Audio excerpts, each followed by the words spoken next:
budget workshop after? That's what I said, I had to put my glasses on. He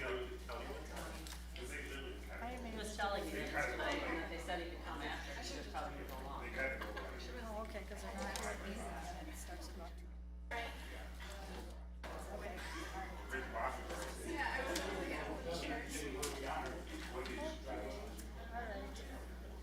Okay.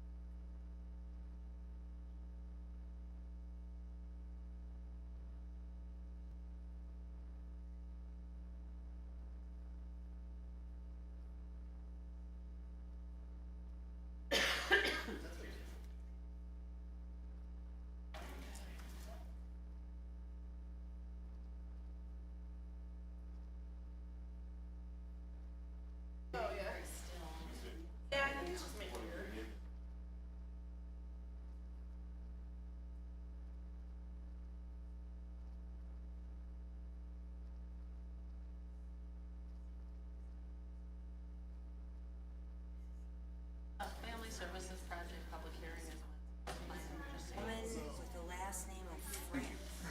because it's like there's 3 items related to the project. Just so you know. Great, thanks. Started, because I've had that happen before with the name. Did you want?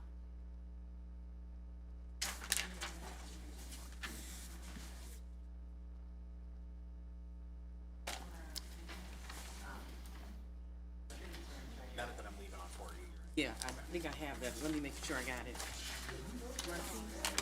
I can call you up.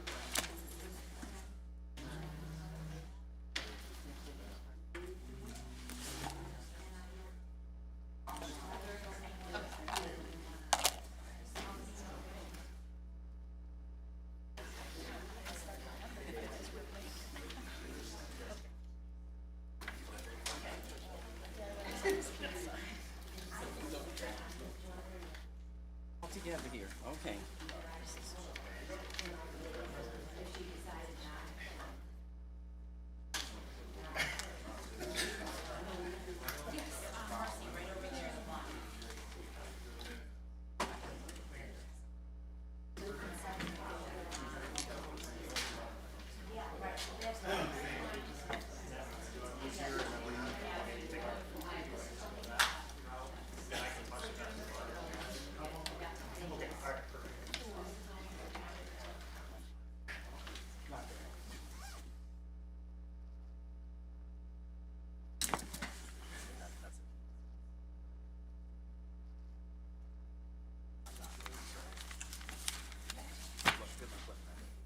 Sure, you need this. Oh, this one's good, You thanks. want me to stand up? I need to. Huh? You fixed it.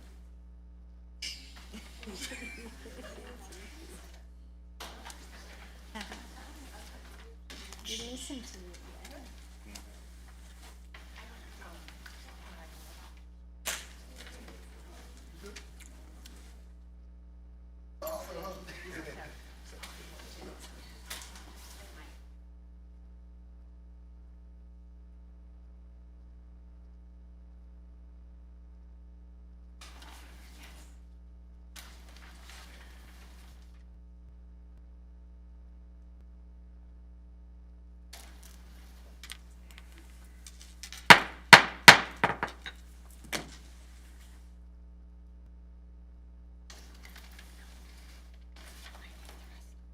Doing it again. Why don't you switch to that? And switch over, okay. It is now 7 o'clock and I'll call our city council meeting to order. May I please have a roll call? Okay. Can I please have everyone stand and join me in saying the Pledge of Allegiance? I pledge allegiance to the flag of the United States of America and to the republic for which it stands, one nation, under God, indivisible, with liberty and justice for all. You may be seated.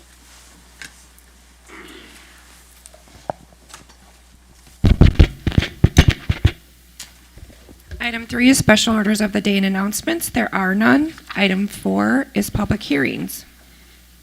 Thank you. Because we have numerous public hearings tonight and we want to hear from as many people as possible, we ask that you please hold your comments to 5 minutes or less and refrain from personal attacks of any kind. We expect everyone to conduct themselves in a civil manner. Madam Clerk, please keep time for each speaker and let us know when the speaker has 1 minute left of time to conclude from their remarks. Item 4A is public hearing in consideration of an application for a new Class A intoxicating liquor license and a new Class A fermented malt beverage beer license, accompanied by a petition to exceed geographic concentration restrictions for Rise Petroleum LLC, doing business as a Roman supermarket located at 220 Liberty Avenue, Beloit. At this time, City Attorney Krieger will provide us with an overview. Good evening. Rise Petroleum LLC, doing business as Roman Supermarket, is requesting a new Class A intoxicating liquor license as well as a Class A fermented malt beverage license. Their application is a petition to exceed the geographic restrictions in the new ordinance. In late 2020, the City Council approved a geographic concentration restriction ordinance that was intended to limit the concentration of Class A licenses in the city of Beloit. The ordinance specifically provides that no new Class A license be granted for a location that is within 1,050 feet of another Class A license location. The ordinance states that it was not intended to permanently increase the geographic concentration restriction, but rather to temporarily exceed the restriction for reasons benefiting the community and economic development. The ordinance allows the City Council to exceed the geographic concentration restriction of no more than one establishment per 1,050 feet if a petition is filed by the applicant.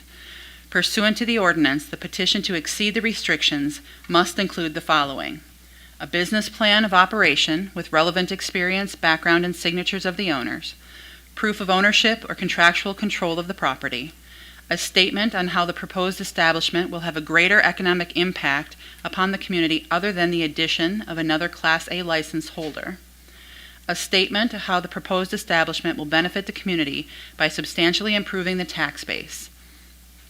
A copy of the application and petition is attached to the staff report. A copy of the neighborhood impact survey is also included in your packet. The ordinance requires a supermajority vote, which is 2/3 of the councilors present and voting, and for that tonight that means 5 of you, is required to vote in favor of granting the petition to exceed the geographic concentration restrictions.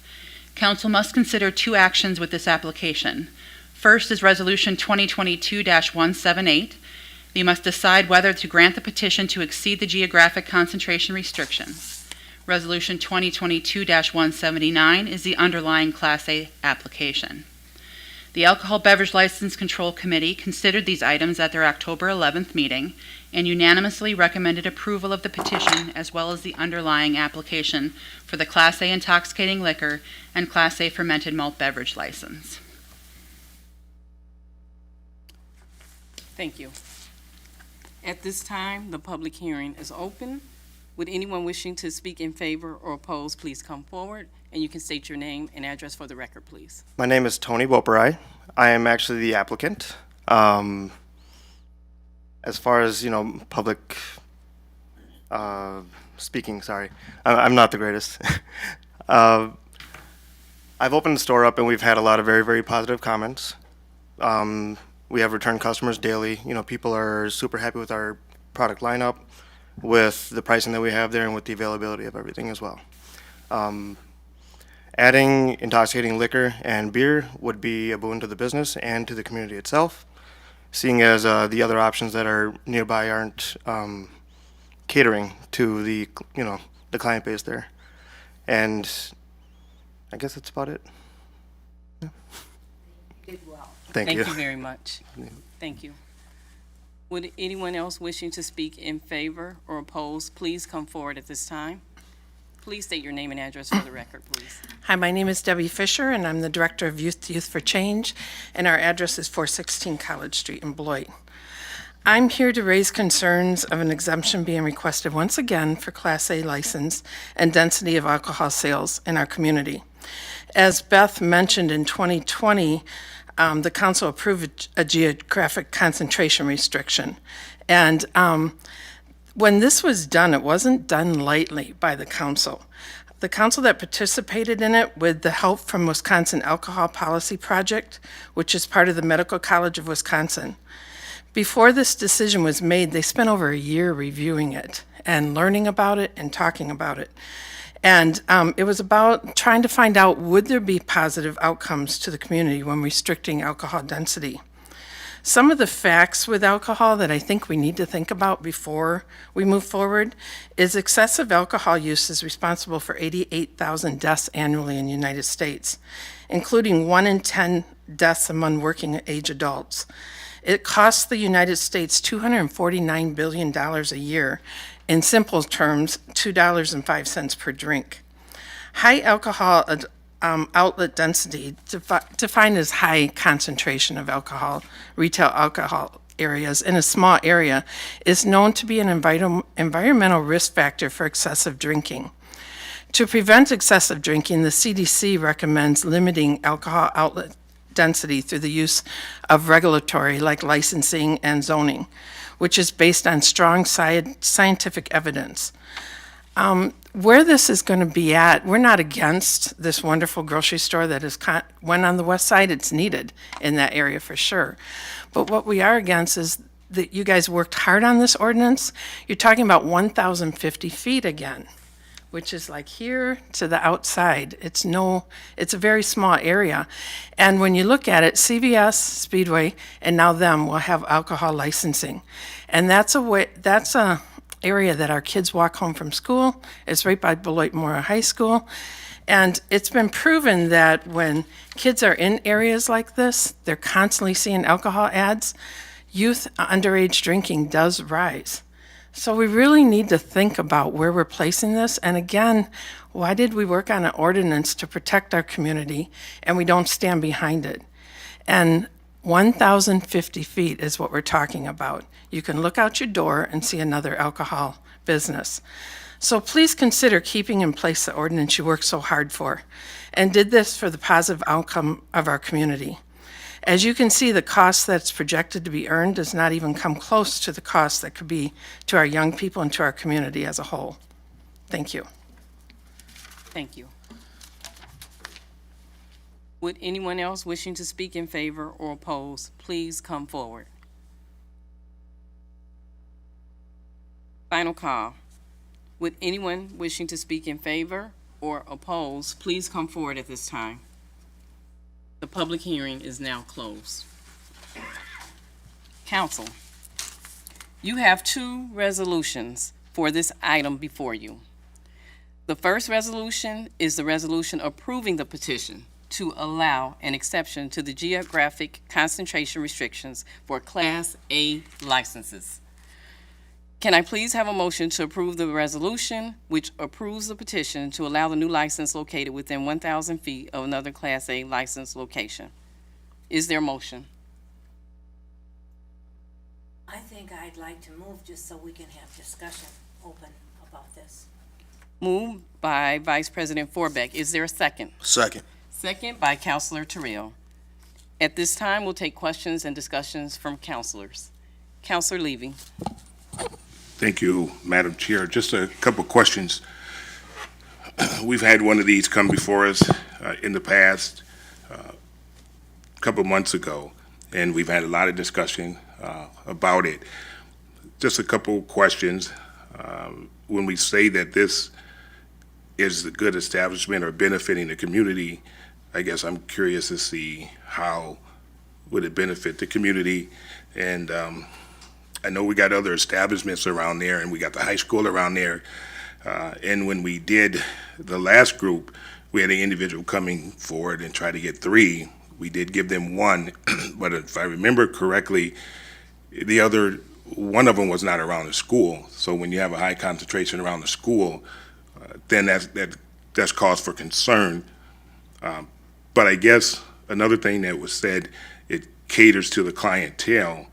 So I guess I'm curious as to what clientele are we talking about that's over there that we want to cater to. But I guess I'm more important to see how putting this alcohol into your establishment is a benefit to the community. But then also, one thing, since I've been down here over 20-some years, that I've always questioned when people come forward and say it's better for business, that I always say, well, you've been making it this far without it. I fail to see that putting it in there, it may enhance business. But if you've been making it this far without it, I don't know if you'll go under if you don't get it. So I don't know if the applicant is allowed to at least answer those couple questions when we say cater to the clientele. I guess I'm curious to see what clientele, and then how is this going to be a benefit to the community? And I don't want people to think I'm being hypocritical, because the last time I did vote for the person for one of them, because I felt that there were ways that it was not going to affect schools. The individual that was putting it forward, I thought, looking at his background and his involvement in the community, that he was helping the community do things. So I don't want to appear to be hypocritical by saying, yes, I voted for one now, and now this way I'm kind of hesitant about this. So I don't know if, Madam Chair, if the applicant could answer those couple of questions for me. So can you, just for clarification, Clarification, give him the couple of questions? And that's what I I'm doing. appreciate- How does this, when you say it caters to the clientele in the area, I guess I'm curious to see, what are we talking about? Who are we talking about when we say the clientele? And then the second piece is, how is this going to be a benefit to the community? You can come forward to the podium, whichever way you feel more comfortable. So catering to the clientele, our regular customers that come in, you know, they look for a place to go and purchase alcohol because, you know, if they like to drink. And that has its own issues.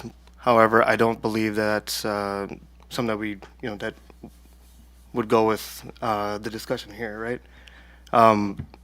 If they're looking for alcohol, they go to Speedway or they go to CVS. CVS has had numerous staffing issues over the past couple of months.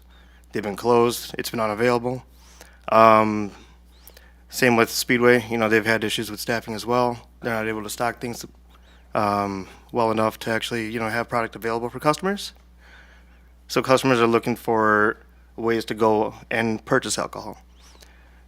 By having it in our store there, it becomes close enough that you could just walk to the establishment and purchase, versus trying to get behind the wheel and drive out to Woodman's or where, you know, any other store that might have it there.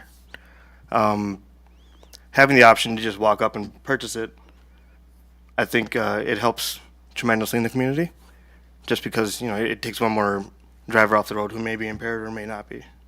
What was the second question? That was, I think those were the two questions that I did have, so. And I'll see if any other counselors have questions for you, or if they just had a question in general. Let's start with Counselor Day and go down. Counselor Day. Counselor Terrell.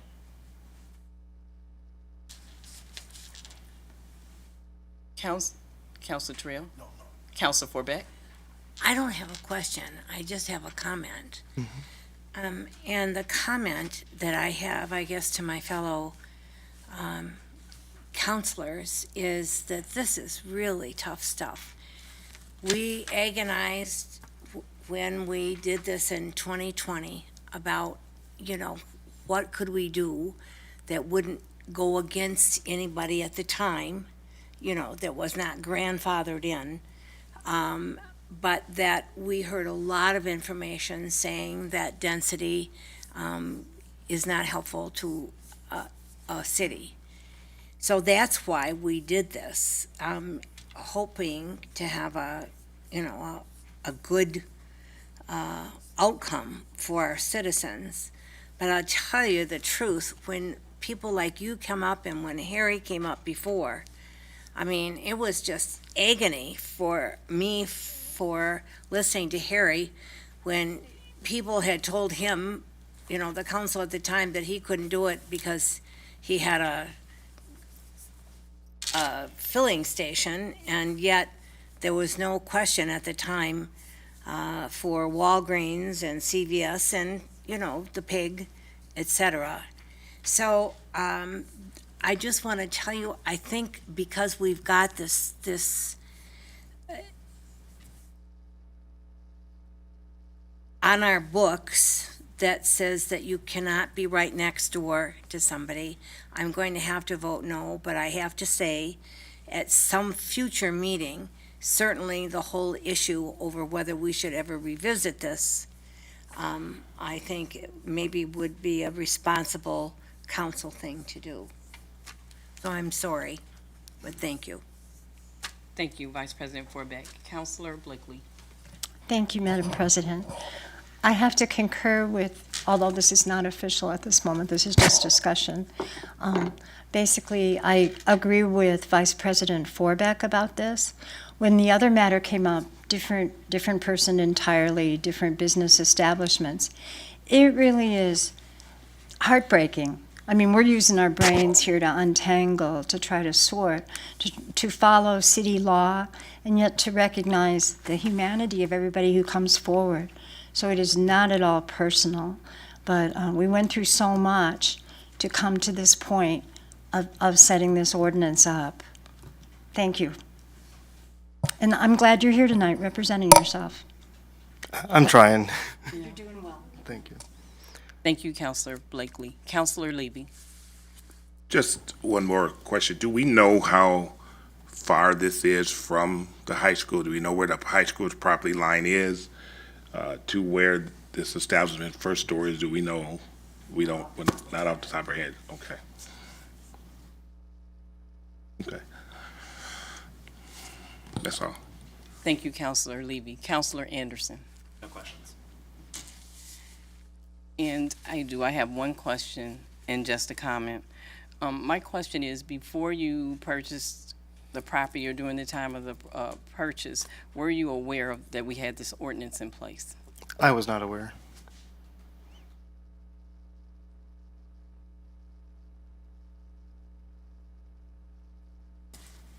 Well, I just want to thank you for coming forward tonight. And as far as my comments, I just want to say we welcome your business to the community.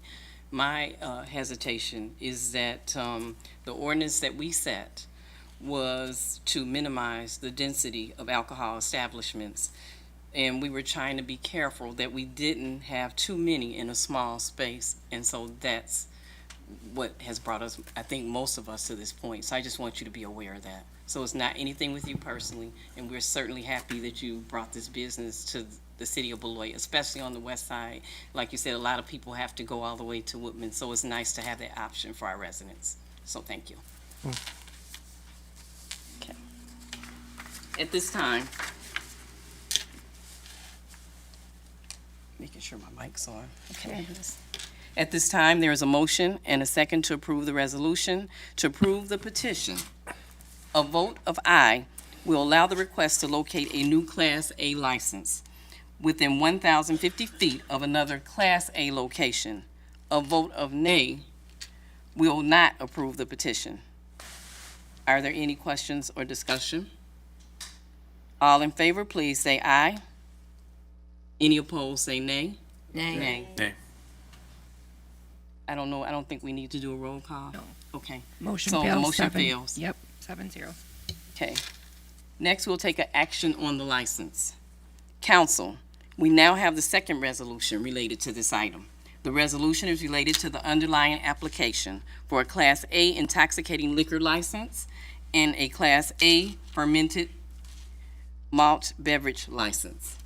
Can I please have a motion to approve the resolution to approve the application? Is there a motion? To have discussion. Moved by Councilor Anderson. Is there a second? Second. Second by Councilor Trio. Are there any questions or discussion at this time? Councilor Forbeck. I just wanted to say that this, I think now that we turned down the first one, this is legally an impossibility to be able to okay this.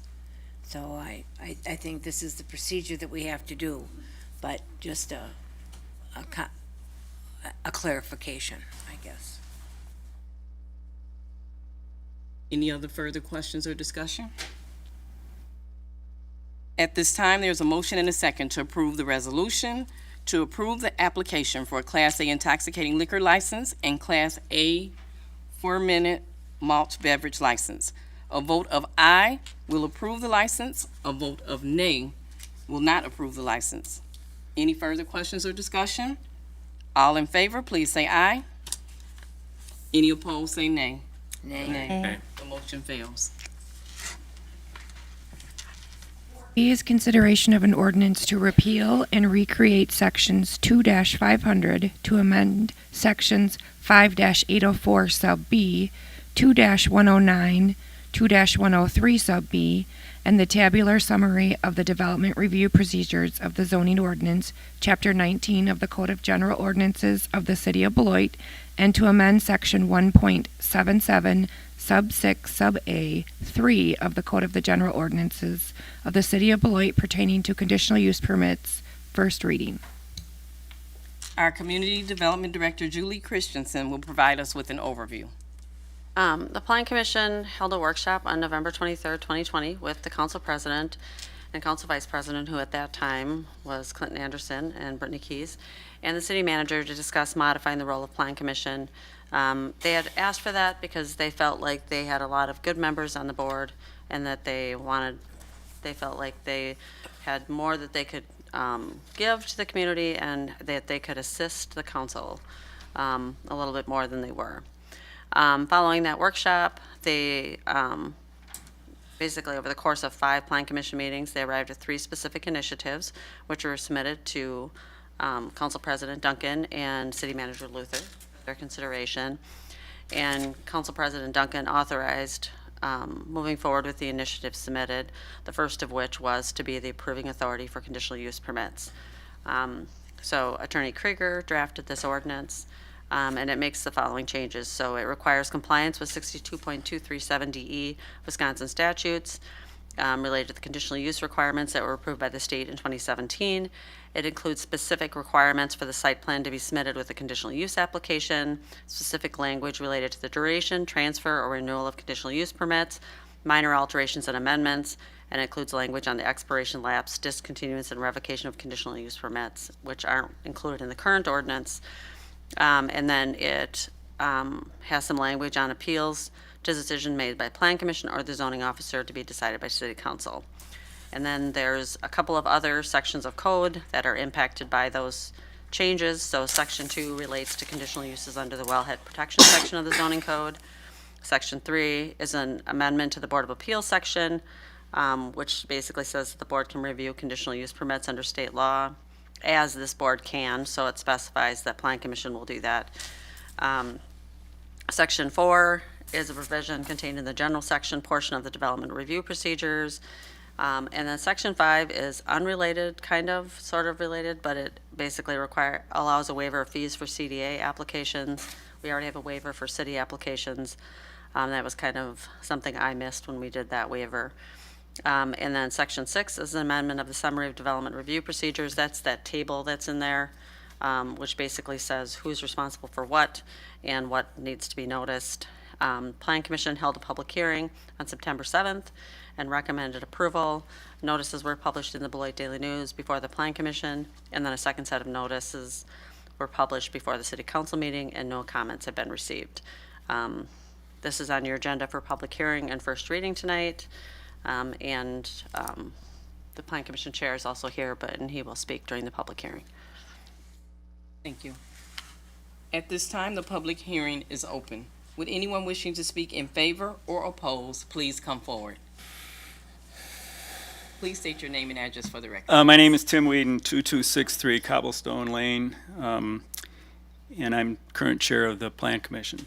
I want to thank you for bringing this up and taking it up tonight and bringing this before you, and I'm here to urge your support for the content of this ordinance change. As Julie said, it's been about 2 years now that this Plan Commission has been looking at ways that we might build on the interests and the abilities of the individual Plan Commission members in an effort to make the Plan Commission more useful to the City Council and of more benefit to the community at large. And so we started with about 12 initiatives that we discussed with the city manager and a couple of city council folks, including then President Anderson. And over the course of a year or so, we narrowed that down to 3, 2 of which are we going to require ordinance changes, and the first one you have before you tonight. As you know, Chapter 62 a few years ago was amended to pretty much limit the authority and the discretion that municipal bodies have to consider conditional uses or to deny conditional use permits. And so there isn't a whole lot of discretion that either the Plan Commission has or the City Council has. As a consequence, the Plan Commission has been taking a lot of these things and doing most of the legwork, because you're still required to do the legwork. You still have to do the research, you still have to hold the public hearings, you still have to decide what conditions make sense, which don't. And we have been doing that. I think we've been doing a very good job at it. And we've had a couple of very controversial ones, as you probably know, over the last couple of years, and we have dug deep and I think done a very good job of hearing those things through.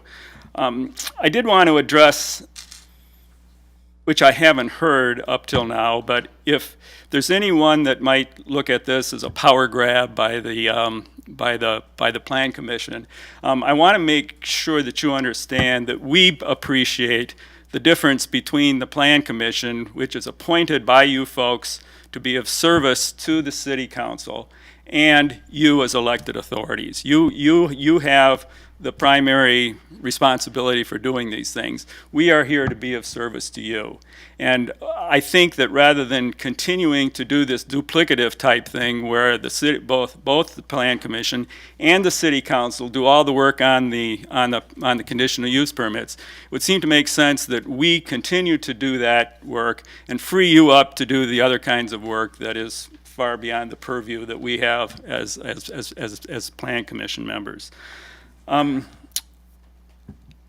as Julie said, this does include an appeal to City Council for anybody who's aggrieved by anything we do, whether it's a rescission of a conditional use permit, whether it's a denial, no matter what it is, you are still going to remain the ultimate authority in making those decisions should an aggrieved party decide to appeal to the council. The council has appointed, I think, some very, very good folks to the Plan Commission.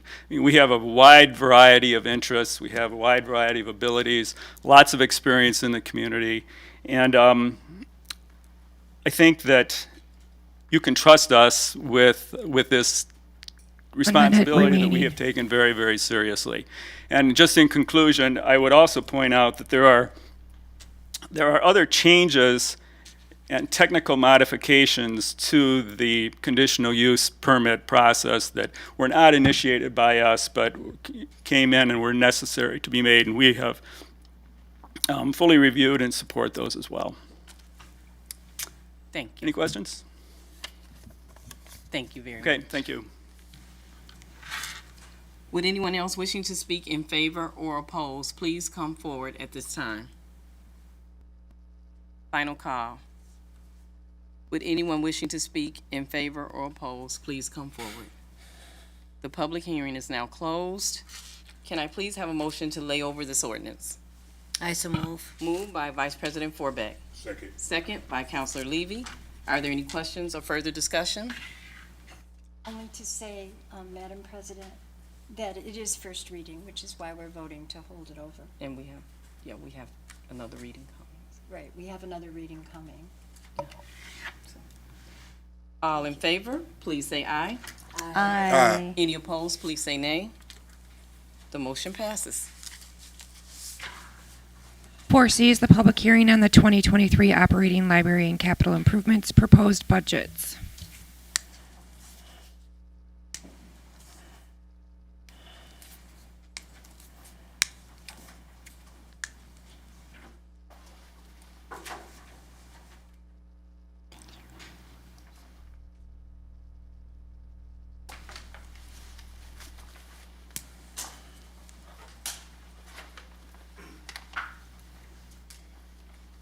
The Finance and Administrative Services Director, Eric Miller, will provide us with an overview on this topic. Hi, good evening. So the City of Beloit is proposing their 2023 budget of $111 million total, all funds. This is a decrease of 26% from the 2022 budget. The general fund budget is proposed at $36.4 million, or a 3.4% increase over 2022. And all enterprise funds collectively equate to about $22 million. So here is just an overview of all funds at a very high level. You can see the total decrease in funds there is 26%, like I mentioned. The majority of that is made up of two primary fund types, the special revenue funds, which is decreasing by 53% due to TID number 10 and TID number 12 closing. We also have a decrease in the capital improvements budget of about 57%, and that's primarily due to the wastewater treatment plant project not in the 2023 budget. It was in the 2022 budget, and that just carries forward. So those two are making up the primary difference in the annual budgets.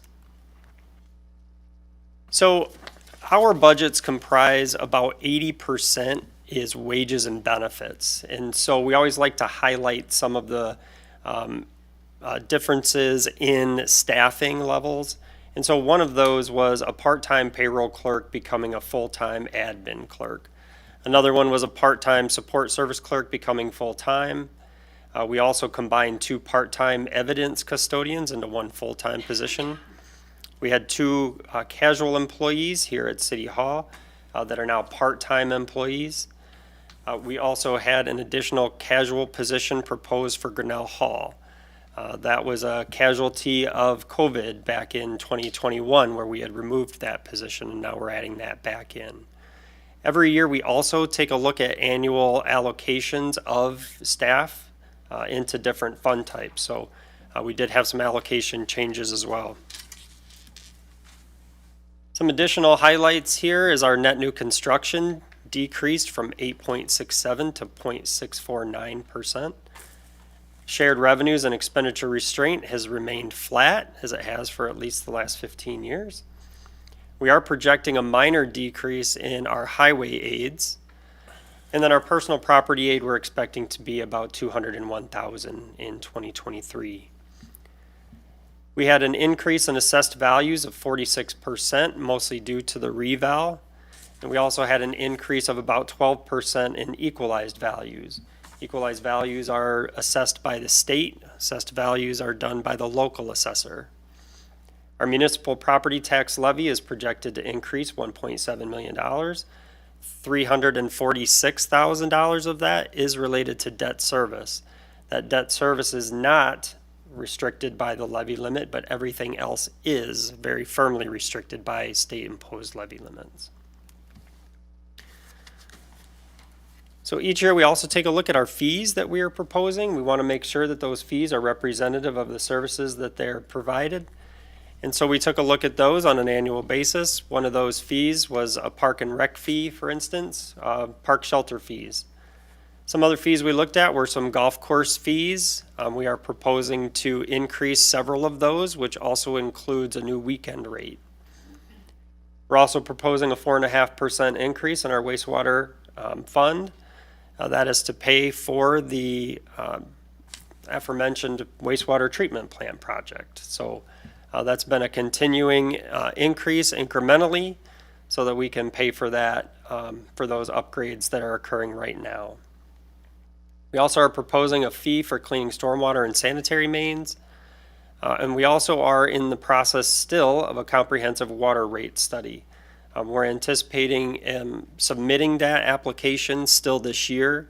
It's about a 9-month process to get approval by the Public Service Commission, at which point then there's a public hearing, and we would then implement that rate, most likely not to happen until 2024.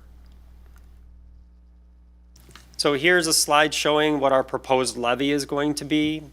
It encompasses multiple funds. You can see that there's increases in 4 of those funds, including the general fund, debt service, mass transit, and the public library. It's showing a proposed rate reduction in the overall local tax rate of 2.43 cents per $2.43 per thousand of assessed value. That is without the TIF district. With TIF district, it's proposing to be a $4.70 decrease per thousand of assessed value. Again, that's mostly related to the closure of our TIF district number 10.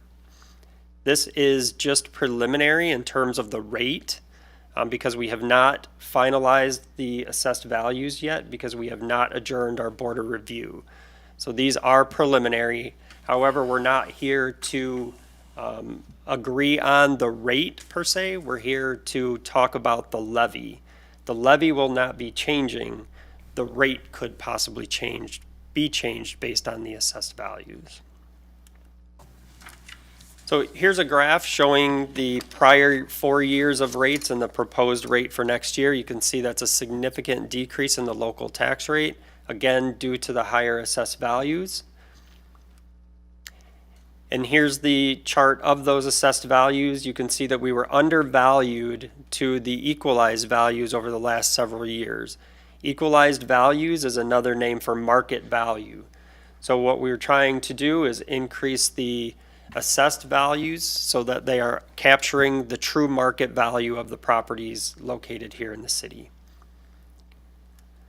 So the next steps are your council consideration for approval of the budget on November 7th. Tonight is your public hearing. There is no action to be taken tonight. Thank you. Thank you, Eric. At this time, the public hearing is open. Would anyone wishing to speak in favor or oppose, please come forward. Final call. Would anyone wishing to speak in favor or oppose, please come forward at this time. The public hearing is now closed. This is a public hearing only, and no action will be taken on this item tonight. 4D is a public hearing on the 2023 Home Investment Partnership Program budget. The Community Development Director, Julie Christensen, will provide us with the report. Okay, so I'm not going to read the slide to you, but we are one of the members of the Rock County Home Consortium. The consortium is Beloit, Janesville, and Rock County. The agreement currently is that we get 28% of the project funds, and then we also receive funds for administrative activities, which is the staff time to operate the program. So for 2023, we're estimating that we'll receive about $200,000 in new home grant funds and $22,350 in home administrative funds. It's a guess. We don't know we will not know for sure until the feds approve the budget. But that's what we're estimating at this point in time. We anticipate using $97,611 in program income and $957,468 in prior year funds in 2023. So for the 2023 budget, we'd have $1.35 million for housing projects and $141,836 in administrative dollars, which includes the prior year funds, the funds I already referred to. So just as a reminder, the projects listed at the next bullet point, you've already awarded for funding. So you awarded money to Wisconsin Partnership for Housing Development for new construction in 21 of amount of $80,000. They also got CHOTO dollars. In 22, there's 2 new constructions for a total of $160,000, which was also paired with consortium funds. And then earlier this year, you approved 2 new constructions for Wisconsin Housing Partnership, and then the rehab of 737 Bluff Street, which is a house we have owned for some time and haven't been able to get bids, for a total of $544,000. And then we approved for community action a new construction at 1312 Nelson of $140,000. And then we've also got money set aside through the end of 2023 for down payment assistance. As those home projects come online, we have down payment available for buyers of those homes for a total of $969.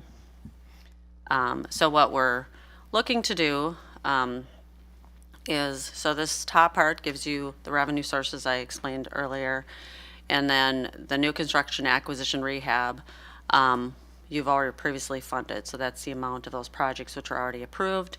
And so the rest of the dollars we're proposing to put $236,079 into the homeowner rehab program. That's to allow homeowners to obtain loans to improve their properties, and then $195,000 in down payment assistance, in addition to the amount we gave to NeighborWorks, and that would be citywide, so that people who may not be buying a home house could get down payment assistance to help buy a house. And then the administrative expenses, that's what's available to us, because the down payment assistance does come with some staff costs. And so this was on the agenda at CDA at its last meeting, and they reviewed the proposed budget and recommended approval 4-0. Tonight is the night scheduled for your public hearing. And then this will be on your next agenda for approval of the home budget.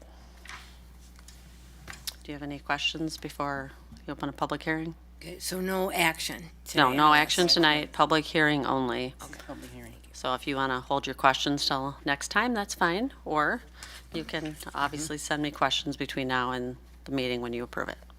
Thank you, Julie, for the Sure. presentation. At this time, the public hearing is open. Would anyone wishing to speak in favor or oppose, please come forward. Final call. Would anyone wishing to speak in favor or oppose, please come forward at this time. The public hearing is now closed. This is a public hearing only, and no action will be taken on this item tonight. Item 4E is public hearing on the 2023 Community Development Block Grant Annual Plan and Budget. Councilor Anderson. Yes, Madam President. I serve on the board of one of the potential recipients of Cdbg funds, so I will be stepping out of the room at this time. Thank you for that notification. Clerk Stotler, do you have that for the record? Councilor Anderson will recuse himself from this item. I do, thank you. Now, our Deputy Community Development Director, Terry Downing, will provide us with an overview on this topic. Good evening, everybody. Hello. Before we start, just to remind you, there's no action on this tonight. This will also be a public hearing at the end of the presentation. Your final action will take place on November 7th for the Cdbg budget. We are going to be very busy on November 7th. Yes, you are. Thank you for that clarification. I'm also, before I start, going to hand out the yellow sheet that I always go over, just so you have reference to some of the points that I need to make.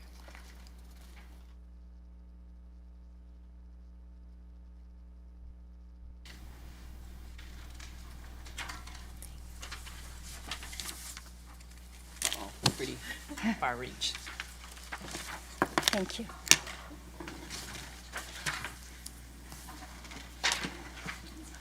And Terry, I just want to make note that this was also in the staff report, in the public document, I believe, this information.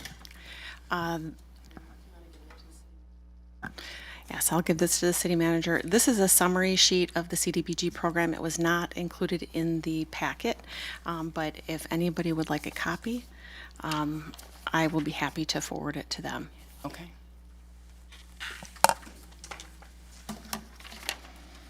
If members of the public would like a copy, just let us know. If we don't have, if we need more, we will get it to you. If you don't have one and you need one, we will be sure you get the information.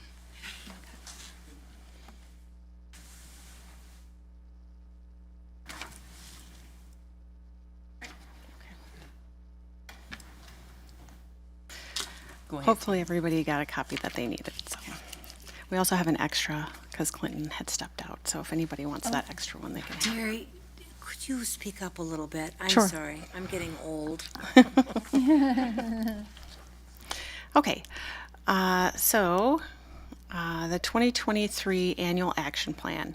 The Department of Housing and Urban Development, I'll refer to them as HUD from this point forward, requires each CDBG formula grantee to submit a consolidated plan every 5 years and an annual action plan every year. What we'll talk about today is the annual action plan and the budget that's attached to that annual action plan for 2023. Both plans include specific objectives and housing, homelessness, public housing, and community development, and include information on the CDBG process, affordable housing, and special needs populations. The city's consolidated plan for 2020 to 2024 was approved in 2019. So that's a 5-year plan, and the 2023 annual action plan will be considered by City Council at its November 7th, 2022 meeting. Now this annual action plan is action plan number 4 of that 5-year consolidated plan. So the 2023 annual action plan outlines how the city intends to allocate its CDBG funds over the next 5 years, or the next year, I'm sorry, and must be consistent with the city's 5-year consolidated plan. The process includes the following steps. Now this is where I'll refer to the yellow sheet of paper. I tried to go over this anytime there's a CDBG item, either at City Council or at CDA. There's some basic concepts that, in order to understand the CDBG funding, that I think it's important to point out. So the first is that on the back side with the chart, you'll see the chart on the back side. You'll see a schedule. Mm-hmm. So this slide talks about that schedule and what we have to do. So it starts in June, where the City Council has a public hearing on housing, homelessness, public housing, and community development needs. Then in June, the CDA holds a public hearing and considers community needs and recommends local goals and priorities for CDBG for the coming year. At the July council meeting, the first July council meeting, the City Council considers CDA recommendation and public comments and establishes local funding priorities. So that's the first bullet point on this slide.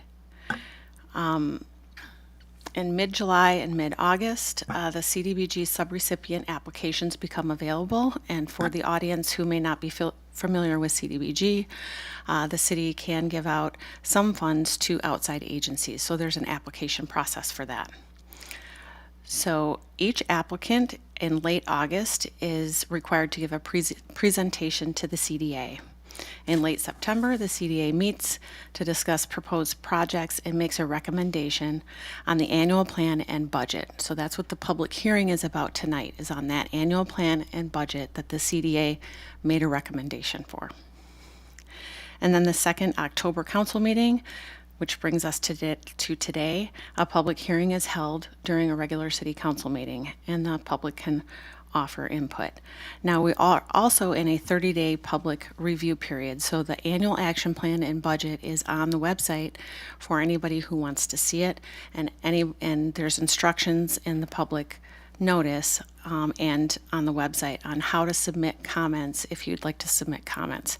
You can submit them here today during the public meeting, or you can email or call or come into the office. And then the rest of the sheet shows that when the approvals happen, and then January 1 is when the program year starts.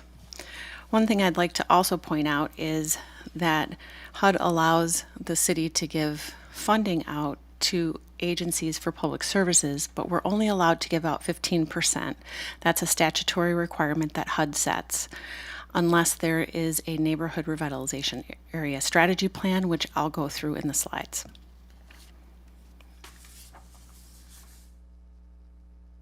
So the local funding priorities that were decided upon in July were for public service programs, were programs which focus on comprehensive case management strategies that offer advocacy as well, with priority given to neighborhood stabilization activities, housing assistance, education and life skills, and financial management, assistance in obtaining jobs in the healthcare industry or teaching profession, employment training that corresponds with local employment opportunities, healthcare access, transportation, childcare, mental health, youth and young adult programming, and activities which meet one of the NARSA objectives. That's a lot, but that's the priorities that the CDA and the council have set for public services. You also set code enforcement, housing rehab, and development of affordable housing, housing activities like direct home ownership assistance and down payment and closing cost assistance, economic development activities with priority given to small business, entrepreneur, and micro enterprise assistance and technical job training, program administration, and fair housing. So I normally don't include slides on the neighborhood revitalization strategy areas at the council meeting or at CDA. That has in the past been something that staff has decided given the nuances and the technicalities needed to determine which projects qualify for NARSA funding. So this year I decided to include that in the presentation because there's a lot of questions surrounding how this category works, and there's been some interest with some of the counselors wanting to better understand how the NARSA program works. So, Neighborhood Revitalization Strategy Area, or NARSA, allows targeting of CDBG resources to support community revitalization efforts and create opportunity in distressed neighborhoods by stimulating the investment of human and economic capital and economically empowering low-income residents, and provides incentives by offering regulatory relief from some of the CDBG requirements. So the regulatory relief is one of the big reasons that we did the NARSA, because it allows us to use more of our CDBG funding for direct services. So the regulations establish criteria for approving locally coordinated comprehensive strategies for targeting the revitalization of neighborhoods and requires extensive community consultation and participation in revitalization efforts. So when we began the NARSA process back in 2016, I don't know, some of you were on council, but we had a number of neighborhood meetings and steering committee meetings and things. So that is required for the NARSA, to develop a NARSA. We have to consult directly with the neighborhoods. HUD also requires that designation of a NARSA be included in a grantee's consolidated plan or submitted as an amendment to the grantee's annual action plan. So the original Beloit NARSA plan was adopted in 2017 as an amendment to the 2017 annual action plan and the 2015 to 2019 consolidated plan. Our current Beloit NARSA plan was updated, and when we did the update, we went back out to the neighborhoods and we had more neighborhood meetings and got more input, because that's a requirement of the NARSA, and then we take those needs, we incorporate that into the plan, we develop goals and strategies and things to include. So our current Beloit NARSA plan was included as an addendum to the city's 2020-2024 consolidated plan. So we are under that plan and that amendment right now. So this annual action plan has to address those issues. So the NARSA plan provides specific action steps towards overall economic empowerment and improved housing opportunities in 2 census tracts, with the ultimate goal of establishing safe, healthy, and stable neighborhoods and ensuring all Beloit residents have meaningful opportunities for economic stability and growth. So as I said before, there's a community consultation. We establish what the needs are for the neighborhoods. We develop goals and then strategies to meet those goals. So the first NARSA that we did, and then the second one that we did, the 3 kind of strategy areas were neighborhood revitalization, resident empowerment, and public safety. The City of Beloit established 2 NARSAs. One is Census Tract 16, which is the Hackett neighborhood, and one is Census Tract 18, which is the Merrill neighborhood. So once we've established that, that's what allows us to have that regulatory relief with some of the rules that CDBG has in place. So there are 4 different kinds of regulatory relief that we can receive. One is a job creation retention as low to moderate income area benefit. I know that's like HUD speak. We don't have any programs. That's for economic development programs, so we're not taking advantage of that at this time. An aggregate public benefit standard exemption, that's also an economic development. If we had an economic development program that was for the NARSA area, that's the standard that we would have to apply, or we could apply, but we're not taking advantage of that in the city of Beloit. There are no programs that are trying to do what these 2 would provide regulatory relief. The 2 that we are taking advantage of are number 3 and number 4. Number 3 is aggregation of housing units. Housing units assisted in an approved NARSA during each program year may be treated as a single structure for purposes of meeting a national objective.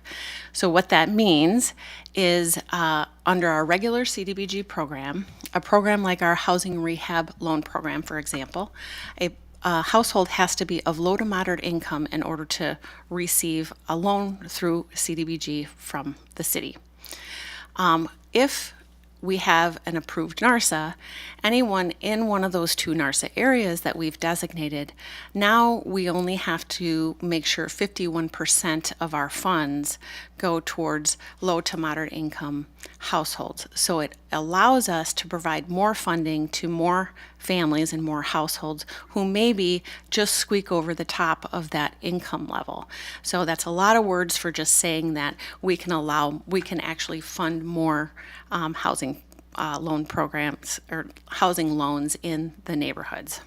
The big one is number 4, and that is that there's a public service cap exemption for public services carried out in a NARSA are not subject to that statutory 15% public service cap.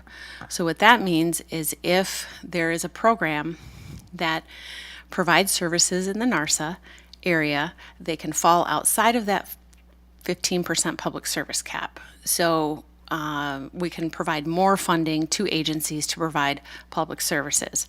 But there is a catch. The public service cap, it has to be activities that are carried out by a designated community-based development organization, or a CBDO. And that's where I think some of the confusion comes in with the NARSA stuff. I'm sorry, could you repeat that, Terry? Sure. So the public service cap exemption can only happen if the public services carried out are carried out by a designated community-based development organization, a CBDO. So they have to be a certain kind of organization in order for the activities to not have to be subject to the 15% cap. Does that make sense? Besides, if an organization is a community for development organization. So in the past, it has been staff, and the next slide talks about what a CBDO is and what the requirements are. So a CBDO, and excuse me if I say CHODO, there's so many different kinds of organizations, so catch me if I say that, Regina. A CBDO is very specific to NARSAs. So a CBDO is an association or corporation organized under state or local law to engage in community development activities, which may include housing and economic development activities, primarily within an identified geographic area of operation with the jurisdiction of the recipient. I pulled this language directly from the regulations, and I have at the bottom the regulatory citation in case anyone is interested in looking at the full regulation. I've pulled the parts that apply to the city's programs that have applied. A lot of the stuff, it applies to other things, so I didn't include it in the slides. So one of the requirements, it has to have its primary purpose, the improvement of the physical, economic, or social environment of its geographic area of operation by addressing one or more critical problems of the area with particular attention to the needs of persons of low to moderate income. A second requirement is that the organization must maintain at least 51% of its governing body's membership for low and moderate income residents of its geographic area of operation. owners or senior officers of private establishments or other institutions located in serving its geographic area of location, or representatives of low and moderate income neighborhood organizations located in its geographic area of operation. So that second piece is a big deal because that means they have to be from the NARSA neighborhoods, those three criteria. In the NARSA neighborhood or from the NARSA neighborhood? The residents have to be from the NARSA neighborhood. The other two, if they're located in the NARSA neighborhood, then it would be okay. And can you repeat for what reason would that be again? The reason that it has to be a CBDO? Yeah. It's in the regulations for NARSAs. It's in 24 CFR Parts 570.204.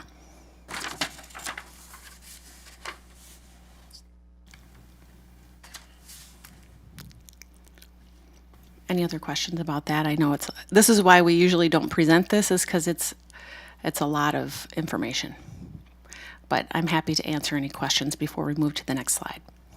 Just a second. Let's go around, and if you have a question, let's start with Vice President Forbeck.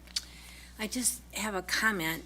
You know, we talk about this, and it takes a while to get your mind around this, which is maybe typical of all federal laws and rules and organizations. But I think it's important to say that, to me anyway, and I've been on the CDA committee for a while, all of CDA is, every cent of our money is spent to help especially low and moderately low income people to try to make a difference in their life. Mm-hmm. And if an organization is funded out of the NARSA neighborhood, it doesn't make the organization more pure or better or more helpful. It just, what's so wonderful about it, and we're glad we had clever staff to take the HUD ruling in 2017 that said, wait a minute, we need to use more of that 600,000 directly for our people. Mm-hmm. So, I mean, every bit of the money that goes out from HUD, the intention is, and from federal and certainly the city intention, is to give it to organizations that are working to help our citizens. I just wanted to make that comment because I think sometimes there is a confusion about that.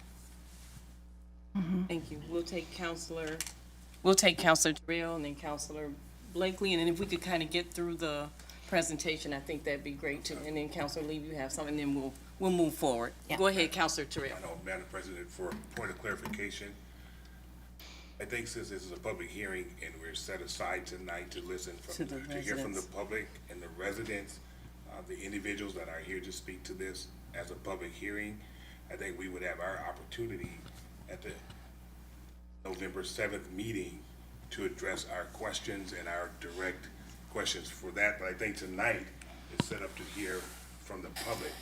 So tonight's public hearing, I think, just my opinion, we should be hearing from the public, and then at our meeting on the 7th, take what the public has said and kind of ask our questions and stuff at that time. Now, I don't necessarily have a problem with clarification questions, but I don't want to go down a road where we're having a full dialogue and we have to bring it back on the 7th. So that's just my recommendation. I agree, this is a public hearing, but if there are certainly counselors that want to give a comment briefly, you can certainly do that, but I think we need to move on in the presentation. Counselor Terrell.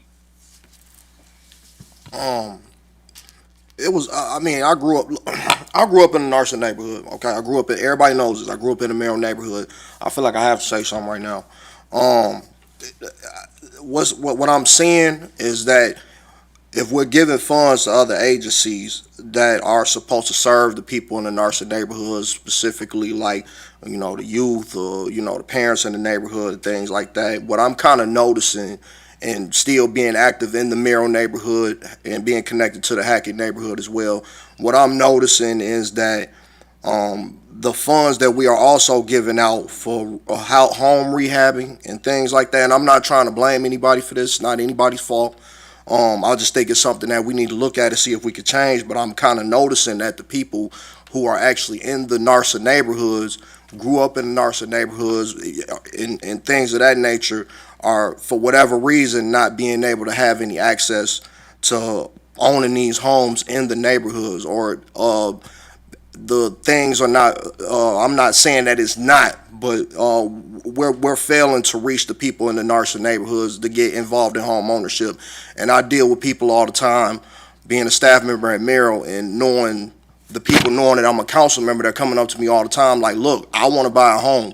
And there's a lot of homes here for sale, and I'm not being able to actually, my credit is bad. I don't know how to get access to this house. I haven't explained these programs to people on a daily basis that they don't know about. And Councilor Terrell, can you be brief so we can move forward? I'm gonna just leave it there. But I'm just saying, for the next meeting, there's probably some work that some things we have to address, like, as soon as possible. Thank you, Councilor Terrell. Interim City Manager, did you have a comment? We're going to move forward. I was just going to suggest that we're moving far from the public hearing and that we should probably get back on track. We are. So, Councilor Blakely, did you have a comment really fast? No, I don't. Okay. Thank you. All right, we're good to go, because this is a public hearing. And so, Terry, if you could proceed, please. Okay.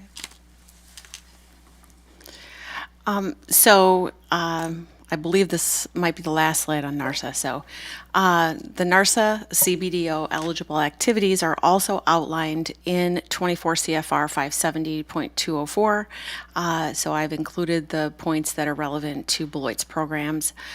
So eligible activities that are carried out, the recipient, which is the city, may provide CDBG funds to any Cbdo qualified to carry out a neighborhood revitalization, community economic development, or energy conservation project. So we don't have any community economic development projects or energy conservation projects that applied for funding this year, or even in previous, well, we have had economic development, but for this year, the only programs that were applied for are neighborhood revitalization projects.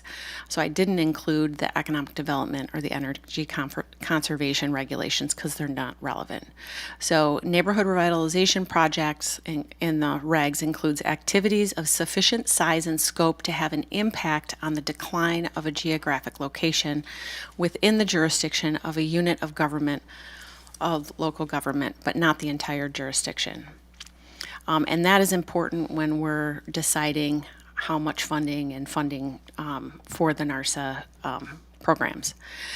And then to carry out a project is defined that the Cbdo undertakes the funded activities directly or through contract with an entity other than the grantee. So we can't fund ourselves to do NARSA activities, is basically what that says. Or we can't give funds to the fire department to do something, or the library to do something, for example. It has to be carried out by a Cbdo.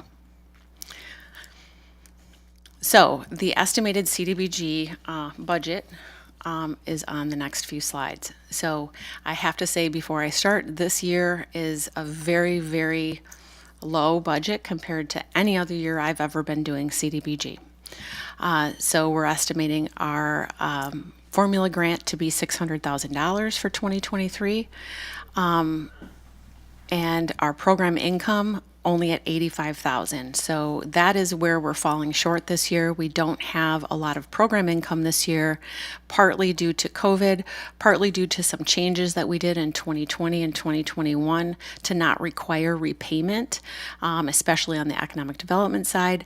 So we could give small business grants instead of loans. And now we're seeing the effect of that this year. So now we are moving forward in 2023 to try to generate program income again now that hopefully the pandemic has kind of lulled a little bit. So hopefully we'll start seeing that go up, but it's not going to happen overnight. So our total budget is $685,000. Our 15% public service cap is only $102,900, and we can only use 20% of that funding towards planning and administration. So this is a CDBG proposed budget. You'll see the program income column and the 2023 grant column. And the reason those two columns are there is to show you what we're pulling from program income to fund and what we're pulling from the regular grant to fund. And then there's the staff proposal. So the column second to the right, the brown color, is what staff proposed to the CDA. And then CDA took that under consideration and they modified the proposal, which you'll see on the right.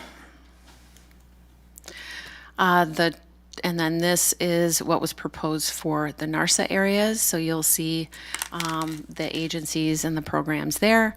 And again, it's the same format. We're not pulling anything from program income there. It's all coming from the grant. There's the staff proposal and then the CDA proposal on the right. And then code enforcement, our program planning and program admin. We have housing activities for our City of Beloit Housing Rehab Loan Program. I'd like to point out that because the budget was so low this year, we did cut that in half with CDBG funds. That's usually more. We're going to fund staff this year out of the TIF Affordable Housing, which you all saw during the workshop. The ARPA workshop and TIF Affordable Housing was that second column on that spreadsheet. So we can try to kind of get some more program income back. And then economic development activities, we actually proposed not to fund that program this year. They still had some funds left over from the year before. You'll also notice NeighborWorks Direct Homeownership Assistance. We proposed no funding for that program as well. And we will fund that with another funding source, home dollars, which you just saw in that presentation that Julie did. And that's all I have for CDBG. Thank you. Thank you, Terry. Thank you very much. At this time, the public hearing is open. Would anyone wishing to speak in favor or oppose on this item please come forward? Please state your name and address for the record, please. My name is Michael Hodges, address 12339 Cameron Court. Opposing, I don't know if it's opposing or supporting, come up here today representing Club Hilltop. We went through the process of CDA, and I want to focus on my comments about the process itself. We believe the process that's in place is not an ethical process. We don't believe that it's a transparent process, and we believe it's a classic example of systemic racism. We, in a process that we have a marginalized group of people that Councilor Terrell just talked about, and decisions are made as Megan, I think Terry just said, staff makes those decisions. That staff is all white staff. Is making decisions about a marginalized group. That allows the implicit bias, personal implicit bias that was demonstrated during the CDA meeting, where our organization was questioned, will we steal the money? Do we have accounting? And we was paralleled with another group. I don't know the group. I think it was Ferguson, the name was used that evening. And it was very troubling to me because maybe it was taken the wrong way, and I want to make sure that I articulate this the correct way. We have no personal bias towards the individuals who's conducting this process, but we do have a problem with the process itself. We believe with federal funding, it should be objective, not subjective. That's where the implicit bias come in, where you allow it to come in. We all human. We all have personal bias. We all have socialization, where things have changed our lives. We have different lenses. I'm a father of 4, but I could never tell you what it means to carry a baby. All I can do is empathize and sympathize with a woman that does it. So during this process, we are asking for the council. You are the last body when it comes to this. We understand that CDA, they vote on it, At the end of the day, the leadership committee, with that group, they provide recommendations. That I'm here to challenge the process itself, that it becomes an equitable one, that it becomes ethical. And there's a narrative provided of why we make the decisions that we make. A question was asked tonight, I believe by Ms. Forback, who makes that decision? The answer was the staff does. Why? Didn't get that answer. Why? There should be a narrative provided why this happens and why that doesn't happen. That accountability should take place. And we understand that we have no given right to any money. Nobody has promised anything, and there's a lot of programs out here that need help. A lot of great programs. But being told status quo, that's about exclusion. That's not inclusion in our community. We can't be status quo. As a black man, I've been told status quo all the time. If we accept that, how do we get change? And none of us are perfect. Process may not be perfect when you come back and look at it, but our hearts and our mind has to be in the right place and won't change. We have to desire to be part of inclusion, not exclusion. We have to desire to look ourselves in the mirror and say, how can we get better as a group? I think this is an opportunity on the table for the council, who has governor authority. 1 minute remaining. Governor authority to provide that leadership, to find that direction. Where do we go here from now? We still have questions that's unanswered to us, and maybe those questions will get answered another day. But we want to make sure that not only we pave the way for the ones that's voiceless, that goes through this process, and that it's a fair, equitable process and a transparent process. Because someone doesn't qualify, they should know why. It shouldn't be one person grading. They might have a bad day. We have to find some way to make this objective, not subjective, and allow personal implicit bias to be a part of the process. Thank you, Michael. And just for clarification, I just want to, the council does not respond, but I just wanted to, just for a clarification, the public to know that the interim city manager and I did meet with Michael. We met with you, Michael, on October 7th, and we will look into your concerns. So I just want the public to be aware of that. Thank you. Are there any other members of the public that would like to come forward and speak to this issue? Final call. Can you please come forward and state your name and address for the record?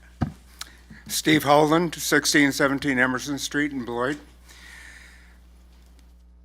I share the previous speakers, Mr. Hodges' concern in terms of the process and how intimidating the process can be at times. So what community-based development organizations exist in Beloit, and is there a way to make it easier for the city council to create a list of those so people that are interested are able to understand the process better? And what is the city doing to create, establish, or nurture such organizations to be able to address the challenges that we have in Beloit? I have a great appreciation for the council having to deal with 230 pages of agenda for the meeting. For anyone to wade through those, let alone the average resident of Beloit who has to sit and try to follow the HUD regulations and everything else, it's just a tremendous challenge. And somehow, I think we need to work on ways to streamline that challenge and make it more accessible to engage the communities that need it the most and want to be able to utilize the resources that we do have. Thank you. Thank you, Steve. Would anyone else wishing to speak in favor or oppose, please come forward at this time? That's the final call. The public hearing is now closed. This is a public hearing only, and no action will be taken on this item tonight. Item 5 is public comments. We've reached the point on the agenda for residents to speak to the council about issues that are coming before us or may come before us in the future. Council members may not act on any requests at this meeting, but may refer a speaker to staff for assistance. We ask that you please hold your comments to 3 minutes or less and refrain from personal attacks of any kind. Public comment is a courtesy, and we expect everyone to conduct themselves in a civil manner. Speakers are asked to complete a public comment form. Madam Clerk, were there any public comment forms submitted prior to this meeting? No. Are there any members of the public that did not sign up who wish to address the council this evening? If so, please come forward and state your name and address for the record. Madam Clerk, were there any public comments submitted by email? There was not. Public comment is now closed. Item 6 is consent agenda. All items listed under the consent agenda are considered routine and will be enacted by one motion. There will be no separate discussion of these items unless a councilor member so requests, in which event the item will be removed from the general order of business and considered at that point on the agenda. Would any councilor like anything removed from the consent agenda? Can I please have a motion to approve the consent agenda, including items 6A through 6G? I so move. Moved by Councilor Levy, seconded by Councilor Terrell. All in favor, please say aye. Aye. Aye. Any opposed, say nay. The motion passes. Item 7 is licenses. Consideration of Resolution 2022-176, considering the application of a new Class A intoxicating liquor license and a new Class A fermented malt beverage beer license for Uss Beloit LLC, doing business as Sonny's Beer, Liquor, and Wine, located at 2621 Prairie Avenue. Mr. Patel is the agent. City Clerk Treasurer Marcy Granger will present. Before you have an application, Sonny's Beer and Wine is in the process of purchasing Badger Spirits from Alice Blue. Alice Blue has submitted the alcohol relinquish form. Uss Beloit LLC is applying for a new Class A intoxicating liquor license and a new Class A fermented malt beverage beer license for the license period ending June 30th, 2023. It's important to note that this application for a new Class A license is not subject to the geographic restrictions of Section 31.213 of the Municipal Code, due to the fact that it is a new license for a premise that has been operated and open for business under the same class of license within the preceding 12 months, and that said license has not been revoked or otherwise expired or is subject to any extraordinary conditions. Thank you. May I please have a motion to approve this resolution? I so move. Moved by Vice President Forbeck. Is there a second? Second. Second by Councilor Blakely. Are there any questions or discussion? At this time, there's a motion and a second to approve the resolution. All those in favor, please say aye. Aye. Aye. Any opposed, please say nay. The motion passes. Item 8 is ordinances. There is none. Item 9 is appointments. The individuals below have been nominated for a seat on the city board, committee, or commission. Each nomination is subject to confirmation by the city council. Approval of appointment will be accomplished by one motion unless a council member requests to take up a nomination separately, in which event the nomination will be removed from the general order of business and considered at this point on the agenda. Thank you. May I please have a motion to approve the appointments? So move. Moved by Councilor Terrell. Is there a second? Second. Second by Vice President Forbeck. Are there any questions or discussion? At this time, we have a motion and a second to approve the appointments. All those in favor, please say aye. Aye. Aye. Any opposed, please say nay. The motion passes. Item 10 is councilor activities and upcoming events. Let's start with Councilor Anderson. I just wanted to acknowledge the passing of Ruth Kolpak. She was someone I got to know over the last 5 years and unfortunately passed on Sunday. And I'm definitely thinking of her and her family at this time. And that's really all I have to say today. Thank you, Councilor Anderson. Councilor Levy. No comment. Thank you. Counselor Blakely. Thank you. I attended an event last Saturday that was pretty exciting. It was called Deviate. The name put me off a little, but it was quite exciting and worthwhile, a lot of fun. Co-sponsored by Visit Beloit and Geronimo Hospitality Group. I think it brought in a lot of people who were new to the area over by my mind just left. Oh, the Ironworks campus, the Spine. It was quite beautifully decorated. It was held both outside and in. Outside, there was a fire stick juggler. I loved that. And inside, there was such a variety of art and food and drink. So that was great. Tomorrow morning is a recurring event at Beloit Public Library, their preschool story time, from 10 to 10:45 a.m.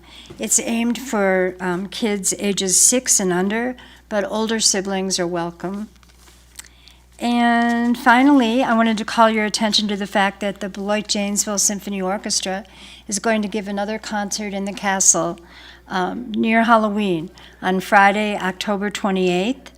And the theme is Whimsically Wicked, a fun night of haunting familiar classics.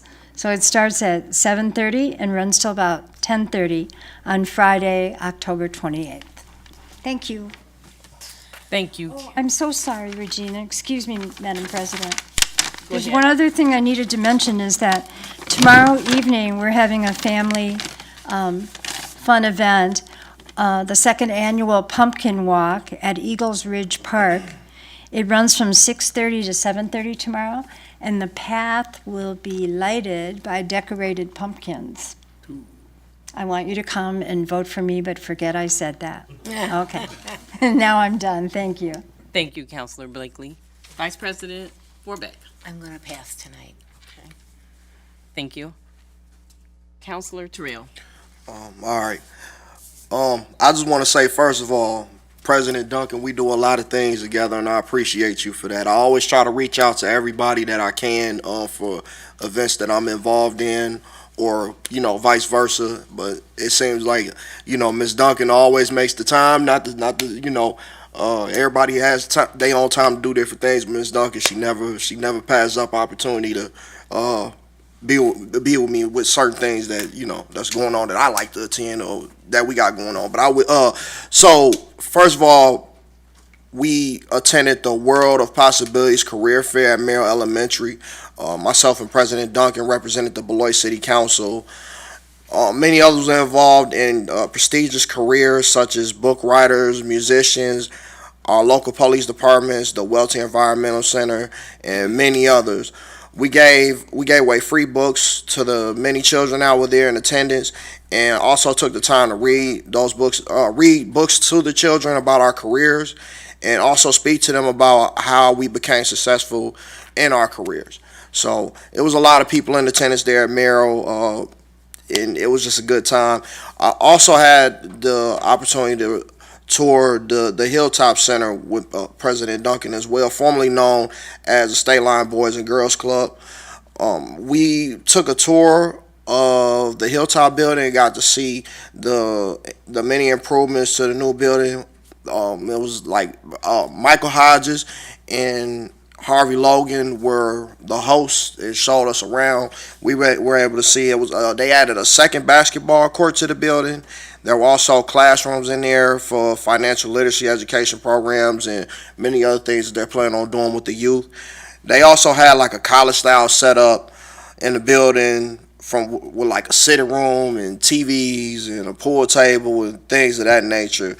And being, a youth that like a long time ago back in the 90s, I used to go there, so the energy was like still in the building. It was still that feel of like, this is like so historic just being in here and just knowing like what we went through as kids, growing up with people, still seeing the people that I know today at 33 years old. And it was just a really good feeling being in there and knowing that they're maintaining and improving the building. And this also goes back to some of the programs that President Duncan ran as well at the Merrill Community Center when I was a kid coming up.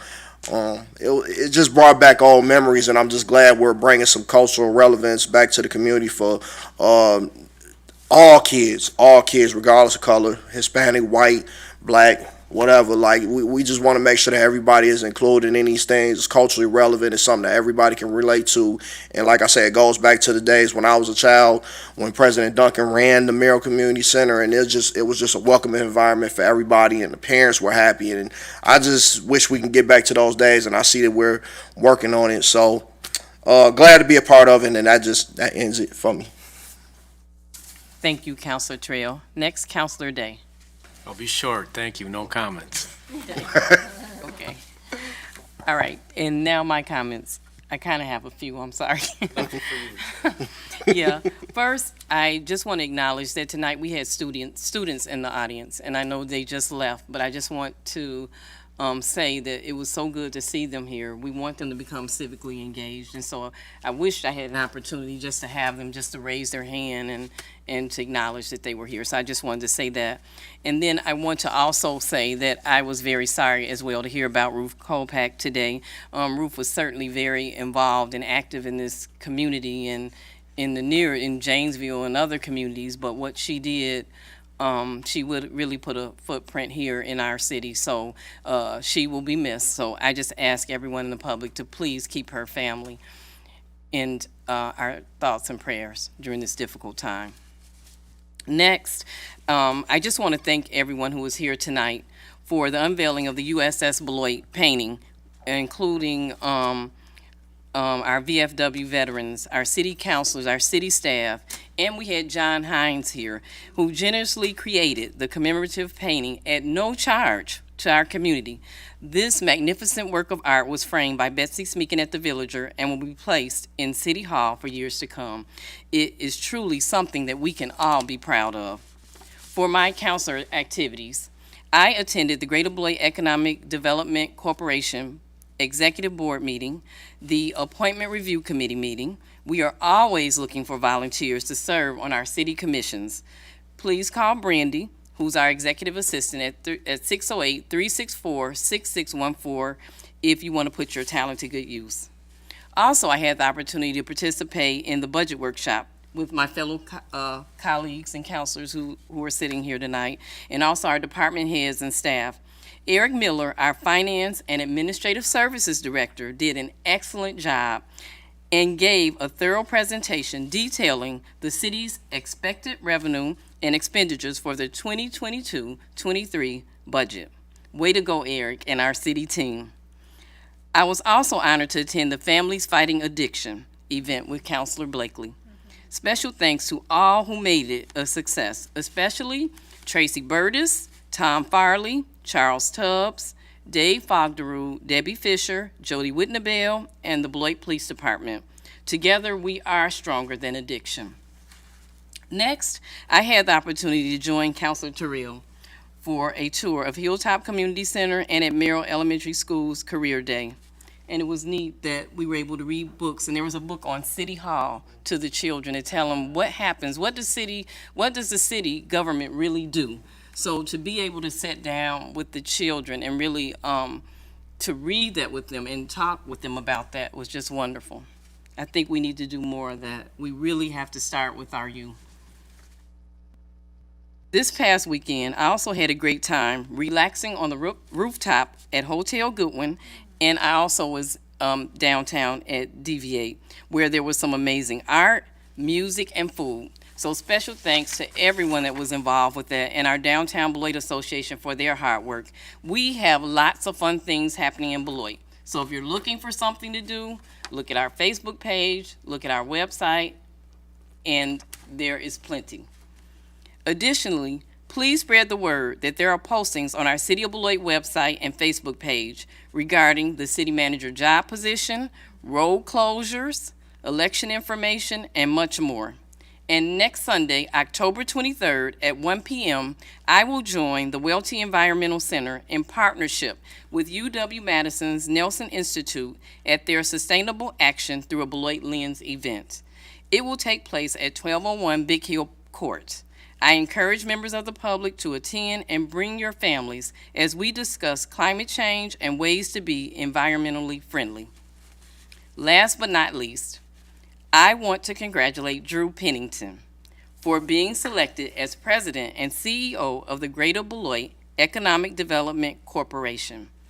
Drew has the knowledge, education, experience, and personality it takes to lead our organization, and I am highly confident that Drew's responsiveness and positive spirit will help us elevate and grow the city of Beloit and our entire region.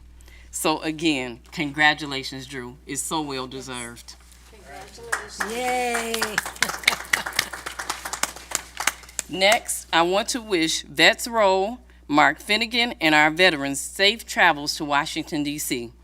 God bless you all for your dedication and service to our country. We applaud your efforts. Everyone, please be safe and have a happy Halloween. This ends my council report for this evening. Next, item 11. City Manager's presentation. The interim city manager Kruger may give us just a brief update. Just, you had asked for a brief update on the city manager, the search for the permanent city manager. They did post the job last week. We have had 3 applicants so far, so yay. There is the posting is on our website along with the survey, both in English and in Spanish, that people are encouraged to fill out. So if they go to our website, they'll be able to find a link to that information. You will be receiving weekly reports on the progress of that recruitment up until the point where you will then be going through them and picking out candidates for that first round of interviews, hopefully sometime near the end of November. So I just wanted to provide that update. Thank you very much. Item 12 is reports from boards and city officers. 12A is consideration of Resolution 2022-174, approving an intergovernmental agreement between the School District of Beloit and the City of Beloit for adult school crossing guards. And Assistant Chief Tom Stigler will present. Yes, before you have a resolution and for the intergovernmental agreement between the City of Beloit and the School District of Beloit.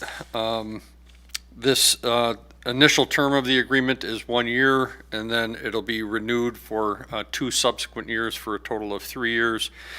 The first year we will be paying the school district $30,000, and then it drops down to $20,000, and then the last year it'll be $10,000.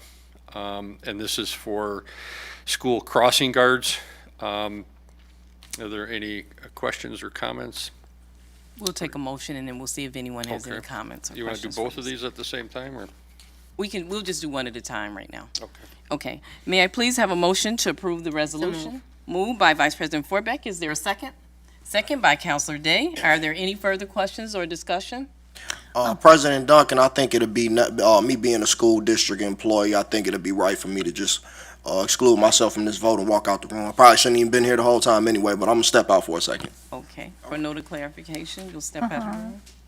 And Assistant Chief Stigler, I'm sorry, you didn't call on me. No, you're fine. Go ahead, Councilor. Okay, thank you. I just wondered if you could briefly explain why the city will be having a reduced amount going toward this in the next few years. Well, we look at our budget in detail, in depth every year, and when we looked at this, this is kind of antiquated and outdated. Why the police department and the city is paying for employees of the school district, and we approached them to gradually over the 3-year term of the agreement to reduce that to 0. So they agreed, and that's what this is before you. Very good, thank you. Any other questions or discussion? At this time, we have a motion and a second to approve the resolution. All those in favor, please say aye. Aye. Any opposed, say nay. The motion passes. If we could have Councilor Terrell to come back into the room. Item 12B is consideration of Resolution 2022-175, approving application for 2022 Edward Byrne Memorial Justice Assistance Grant. Yes, this is referred to, we call it the J grant, the Justice Assistant Grant. This is a repeated grant that we've received for many, many years. It's for $14,504. We generally have 3 years to use that money. It pays for overtime funds for officers to do special details on reducing violent crime within the city. May I please have a motion to approve the resolution? And we had a motion by Counselor Levy. Is there a second? Second. Second by Counselor Blakely. Are there any questions or discussion? I just have a comment. We hear from residents that safety is a high concern and priority, and this grant will help our police department to reduce crime, fear, and disorder in our community. So I wholeheartedly support this application. Thank you. So thank you for the department's work on that. We have a motion and a second to approve this resolution. All those in favor, please say aye. Aye. Any opposed, say nay. The motion passes. Thank you. Thank you. Now I'll entertain a motion for adjournment. Moved by Councilor Levy. Is there a second? Second. Second by Vice President Forbeck. All in favor, please say aye. Aye. Any opposed, say nay. Motion carries. And this adjourns our meeting, our city council meeting for this evening. Thank you all. I wish I could just talk with my judges. You know, do you think it would be appropriate if I would call? Covered a lot of important steps. For instance, You forgot about it. I started to talk about the Narcan, but I thought, but the free Narcan was wonderful, and I think I'm so, that's what I was talk going to to say. that, I'm so because glad that was like, Intergovernmental